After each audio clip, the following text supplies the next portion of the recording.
It's been a while since we checked in on EG7, and for those of you who do not know, EG7 is the company that owns Daybreak. Daybreak, which is especially important to those of you who are fans of games like Everquest,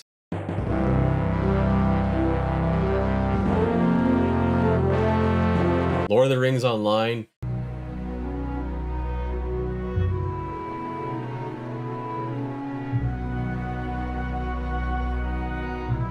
DCUO, which is somehow their most played game, but also kind of sucks in my opinion, but that's just my opinion. No!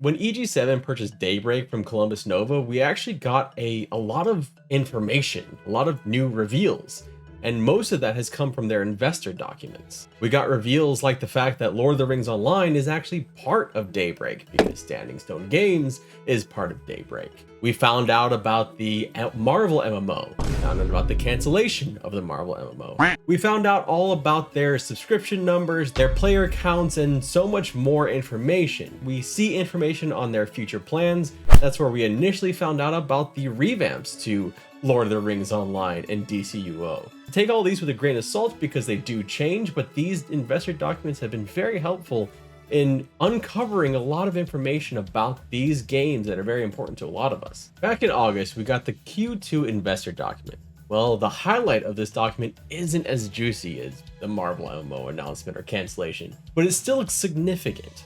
There has been some movement at the top of EG7, with Jason Epstein moving into the role of chairman of the board. Fans who have watched Daybreak since it was owned by SOE back in 2015 may remember Jason Epstein as the person named as the owner of Daybreak in lieu of Columbus Nova when shit started hitting the fan.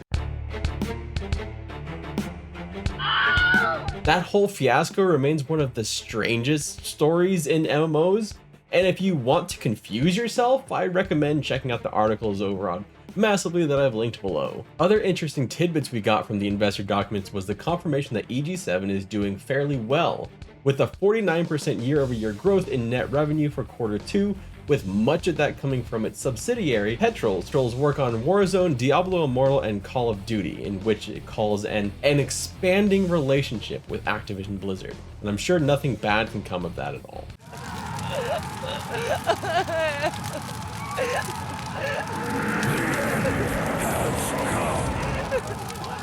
Daybreak and Standing Stone Games continue to make up the largest chunk of gaming revenue for the company, which signals strength of those titles, with those companies making up to 75% of the revenue. One of the most interesting segments of these documents to me is their looking forward section, where they point out their short, medium, and long-term value drivers. So let's dig into those, because while there's nothing really that jumps out, there's still some interesting confirmations. Short term, they expect anticipated boost from Amazon's Rings of Power release to Lord of the Rings Online. Upcoming annual expansions for Everquest and Everquest II are also part of the short-term value. More news on those in a minute. And in the medium term, they point to the Lord of the Rings Online revamp as well as the DCUO revamp as providing value. Also mentioned here is an update to Magic Online, though what kind of update, it's hard to say. In the long term, we again get a little tease about new products based on owned IPs and third-party IPs. The hopeful nerd in me wants this to be Everquest and Lord of the Rings, but who knows? It's really too early to tell. Back in August, Everquest II launched its 120th game update, Myths and Monolith, which, as well as having some pretty awesome art, provided some raid content. Fabled Vishan's Peak, Fabled Kern's Tower, Breaching the Void, and Fabled Kern's Tower ×2. New trade school quests, merchant updates, and so on and so forth. More importantly though, we have expansion news. So earlier in September, we got the prelude event for the 19th Everquest II expansion, Secrets of the Sands. With Secrets of the Sands, the game got 64 new items for your character and your home. Anyone familiar with Everquest II knows how extensive home decorating can get, so the new items, well, I'm sure make a lot of Everquest II players happy, as well as the lore updates around the Arakin.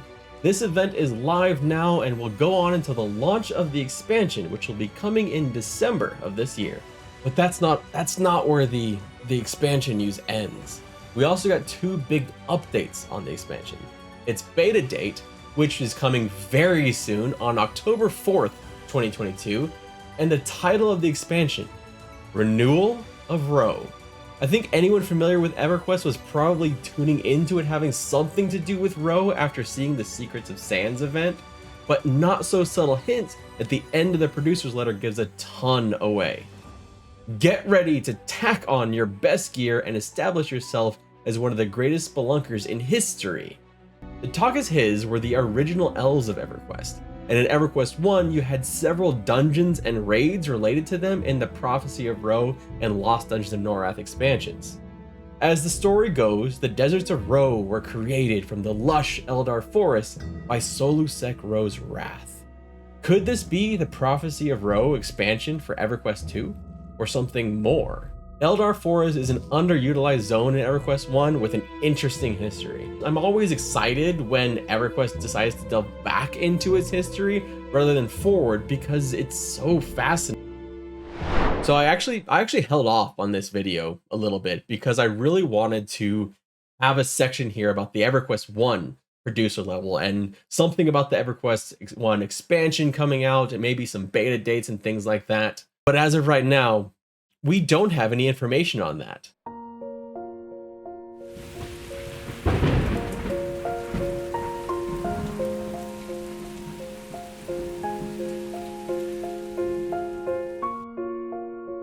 As EverQuest was so kind to let me know on Twitter in one of my most fascinating back and forths with a gaming company I've had on the platform. So if anyone from EverQuest is watching this, thank you so much for that. It made me chuckle. The news we do have for EverQuest 1 is the long-awaited move from level 85 to level 100 for heroic characters.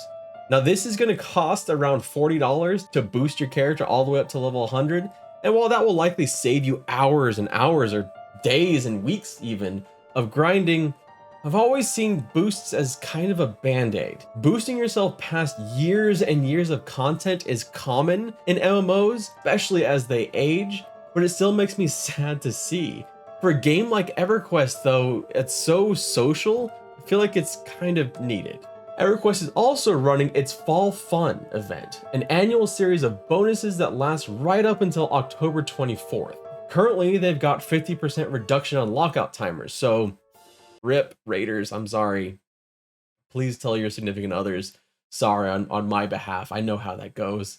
And for those who are interested in jumping into EverQuest, but we're worried about catching up or wanted to return to the game, from October 11th to the 24th, there will be a 50% experience boost. So you can get those AAs, you can get those levels, and you can really get back up to speed. And this all leads to my favorite time of year in MMOs, when things get a bit spooky. And EverQuest and EverQuest II tend to be two of the games that do it best in my opinion, especially EverQuest II. Their whole haunted house, and EverQuest II does it really well. But there's another game to talk about. One of the tidbits we got from the EG7 investor documents was that Lord of the Rings Online, as they celebrated their 15-year anniversary, had its highest player count since 2016. So positive signs for that game. But that's not the biggest news around Lord of the Rings. We have news about Before the Shadow, the upcoming mini expansion, including a target release date of November 8th, 2022.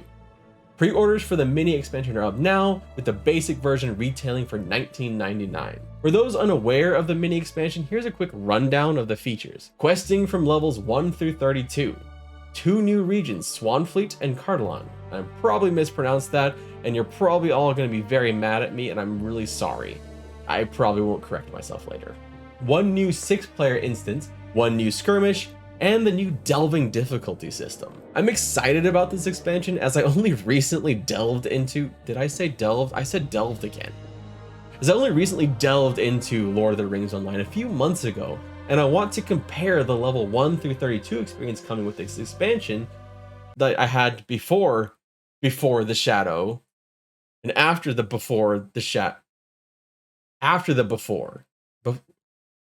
before I played. I'm gonna do the first impressions twice. And no, it's not milking the game for content. It's important. I'll also be doing a first impressions of the new revamp of New World. I gotta make videos, y'all. For the delving system, it sounds like it was tied to an item called an unnerving zircon. Unnerving is pretty right on the title for me, as Diablo Immortal used items to increase rewards from different difficulty settings. I'm in danger. However, this is not perhaps the same pay-to-win mechanic, as from the explanations we got on how this would work, you will get the items simply from doing the quests, and after completing the mission and succeeding, you'll get the gem for the next tier. Essentially, the system boils down to harder mission equals better rewards, and there's a little bit of a lore and item-based reasoning for how they do it instead of just clicking on a tab. The new player experience isn't all though. Players in Lord of the Rings Online right now have 9 new class and race combos like a dwarf captain and stout axe warden, or a hobbit lore master. And of course, you can now hop on the revamped minstrel.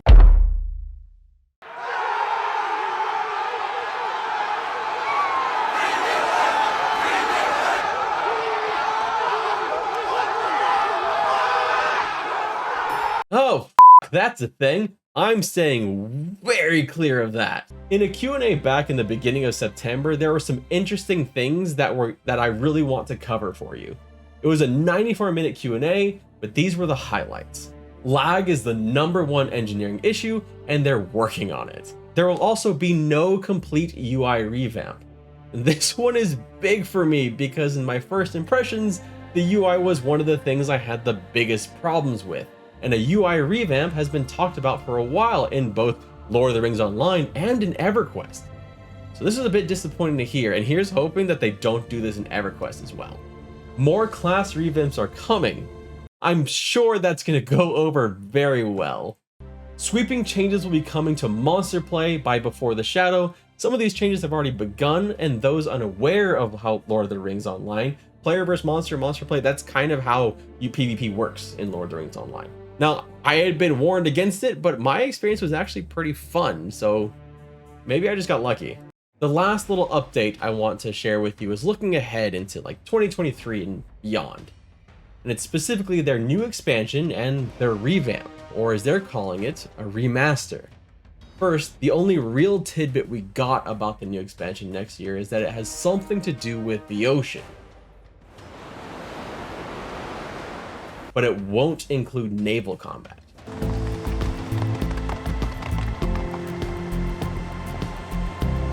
I leave the speculation of where this might be taking players in Lord of the Rings Online to more expert people on this MMO, like Bright Life, who you may have seen around this channel a little bit. I'll link his channel down below. The remaster though, this is where I'm starting to have concerns. Each time I've heard Ciccolone talk about it, it sounds less and less like an overhaul and more like some tweaking. Like he's setting expectations lower. They may have gotten a little bit away from where they want them. His wording this past month, for example. We are currently working on, overhauls to Lord of the Rings Online to add more graphic fidelity. Will it be 100% new engine? No, but I think there's a lot of old tech and art in the game that can be raised. So I would expect characters to look better, a lot of our older art to be raised up to modern standards, and additions made to things like how textures display and our lighting system that'll show good improvements in the game. We're currently working on this as part of the Lord of the Rings Online remaster. More news on that is expected by the end of the year or early next year, but all the wording on the remaster on what sounds like lower expectations has me thinking this might not meet the expectations of some of the modernizing of Lord of the Rings Online some of us may have wanted. I'm getting shades of EverQuest when they revamped zones like Freeport and Nectulos, which split the community. With the cancellation of Amazon's Lord of the Rings MMO though, Lord of the Rings Online remains the only place to get your Tolkien fix in an online game, so you're gonna have to get used to graphics like these. And now we move on to DCUO. Sorry, I just don't really care that much about that game.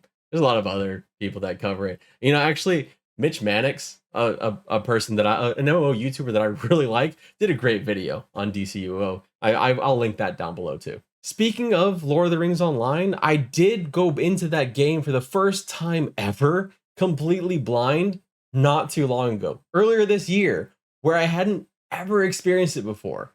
And you can see my first impressions of that game right over here. I'll be back with another one of these when we actually have some more information on EverQuest 1 and their producer letter to kind of see what's going on with them, and if we have some exciting news about the expansion and about perhaps a UI revamp that I am very hopeful for. Thank you so much for watching, and I will see you again soon.